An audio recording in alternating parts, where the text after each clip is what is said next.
Okay, y'all. So I'm back. I hope that you guys are safe, and I hope that you guys are loving each other, and don't forget to keep God first in everything you do, so your light can shine brighter and brighter. Okay, so um, make sure you guys look at my shorts. If you want to, you can. It ain't no demand.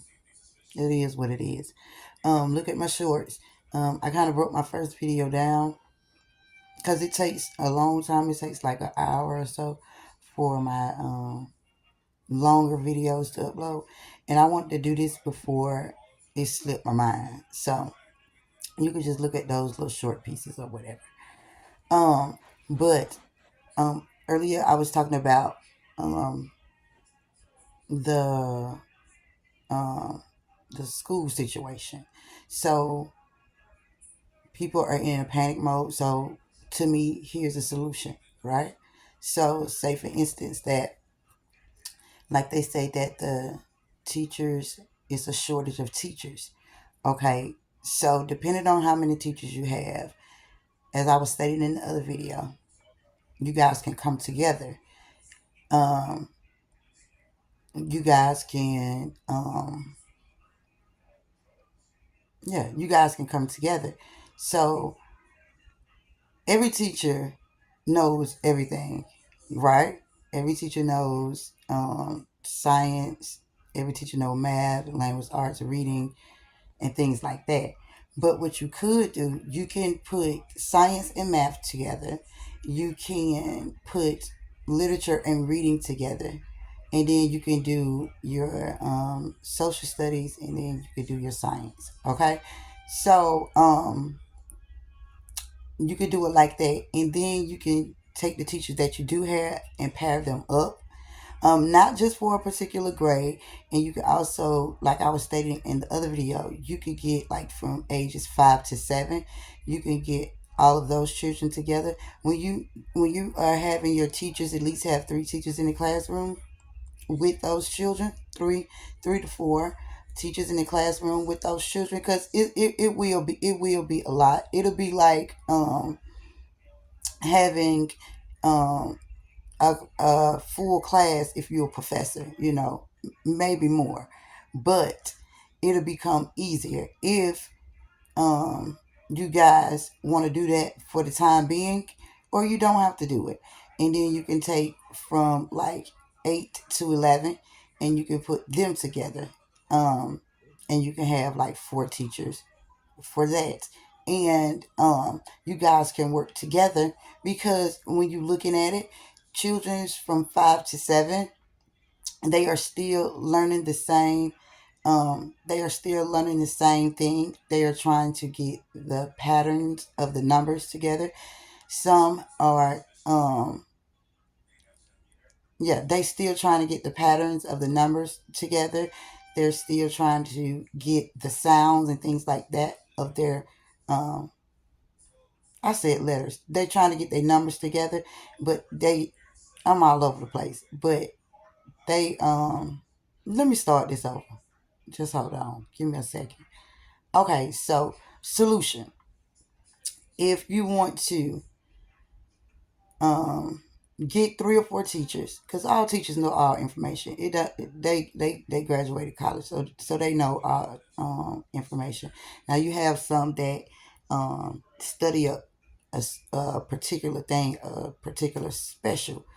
But you can get like 3 or 4 teachers, and you can get the ages from 5 to 7, and you guys can teach them accordingly. Okay, you guys can do all things in the classroom together.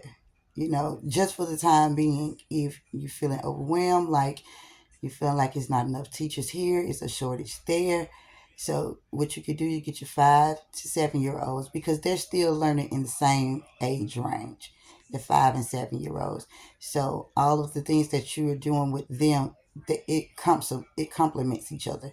And then you get your from 8 to 11 year olds, and you guys can put them together, maybe with 4 teachers or 5 teachers, however many teachers you think that would be best for that situation. But when things do get back in the state that you guys needed to be in, you guys need to change how you guys are doing things. For like, you guys need to learn how to allow those studies to travel. Like, uh, for Monday, you have a particular group of children that's all day Monday. They just gonna focus on math. That's what they're gonna focus on for that day. Yes, they're gonna have their free time. Yes, they're gonna have their independence where they're able to choose if they want to do something.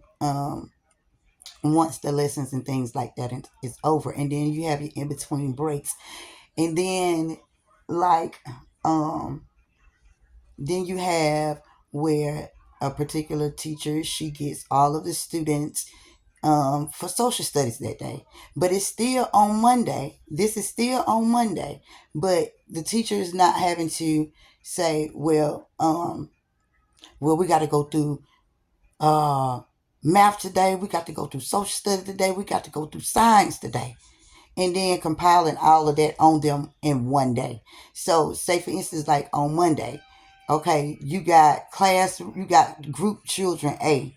So, group children A, they're gonna just on Monday, on this Monday, they are just going to focus strictly on the math. So it gives them enough time to ask the questions that they need to ask, and it gives you time to be observant to see, because some children don't like to, they don't like to respond because, they don't want to feel like, they don't know anything or whatever. So, but they give you time to also observe, but still on that Monday. So you got group A that's going to the math class on Monday. Then you got group B. Group B gonna be going to the social study class on Monday. But you have to like rotate it out. Then come Tuesday, group A that was in math that day is going to go to social studies on Tuesday. Social studies children, they're going to go to math that day. So this gives them enough time to learn the information. You see what I'm saying? Because trying to teach somebody something like within 30 minutes and thinking about the structure of how their bodies is made, and they're trying to, you know, intake all of this stuff at one time, is confusing. It's simply that it's confusing, and I see why they be frustrated. So yeah, I think that would be a great idea to do, to rotate them out, because you got 5 subjects and then you have 5 days of the week. So you don't have to try to pressure everything on them in one day. So you have more time. They at the school, what, 7, 8 hours. So you got 7, 8 hours to work with them, and then you can have that independent time with the children that are having a little hard time. You can have that independent time with them, and then that absolutely gives the children also that independence where they're able to socialize with their friends, and then it makes them more excited about it because they're getting more of it, and it's just not being thrown on them to say, well, you need to learn this, you need to do it right now.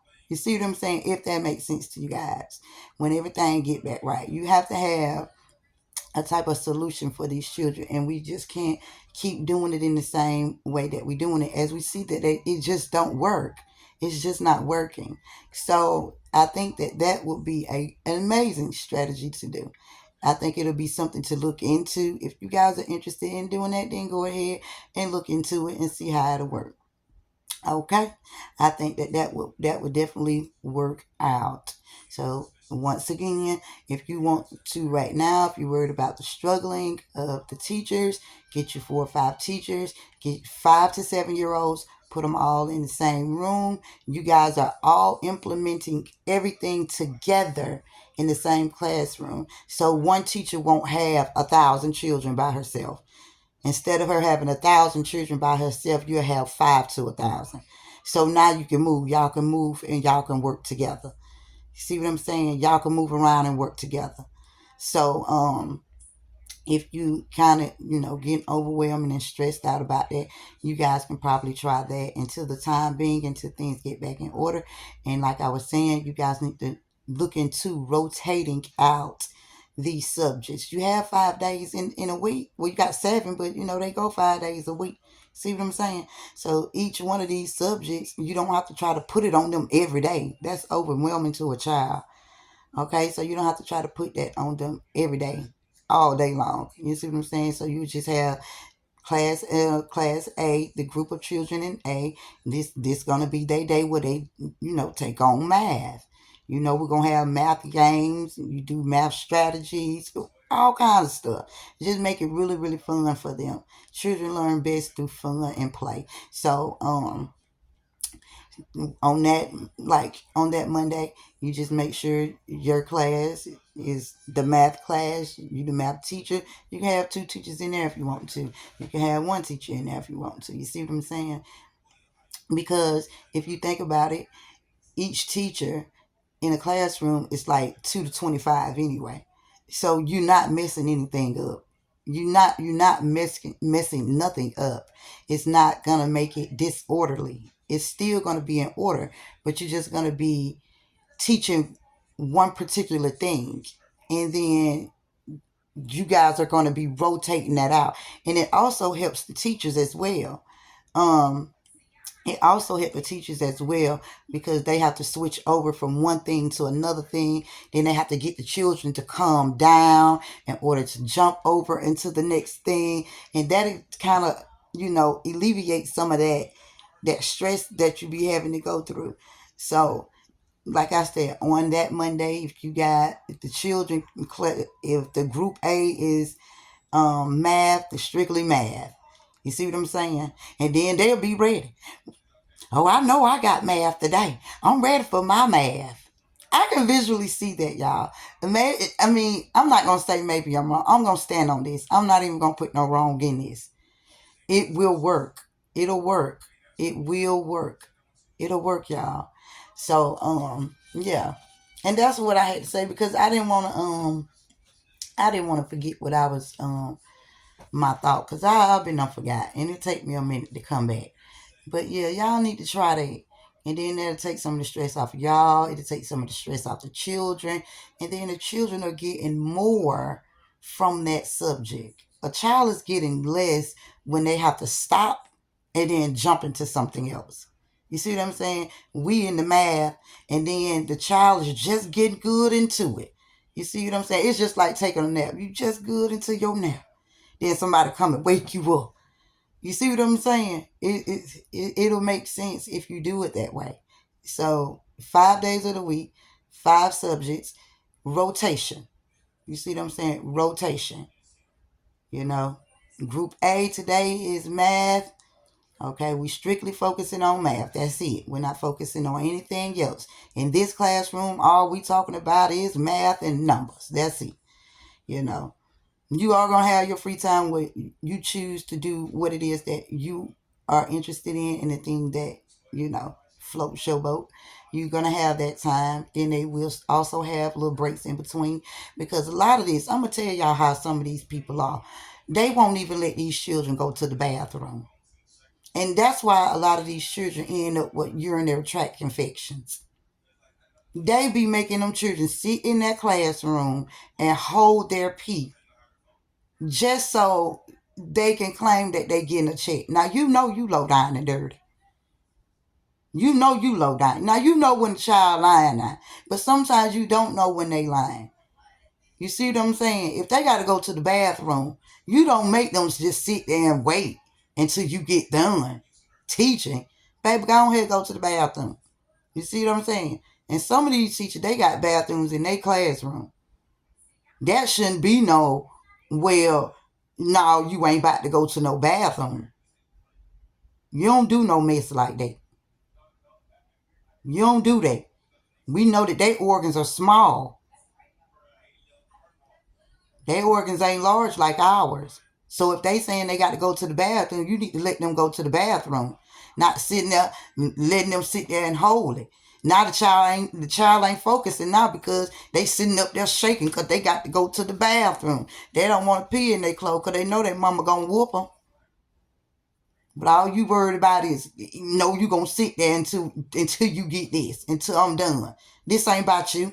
We gotta stop thinking it's about us, and it's not about us. We have to conform to them. We conform to their needs. They don't conform to our needs. But y'all need to stop doing that, y'all teachers. I'm just telling y'all that now. I'm putting y'all on blast. Because some of y'all ain't right either. I'm just telling you that now.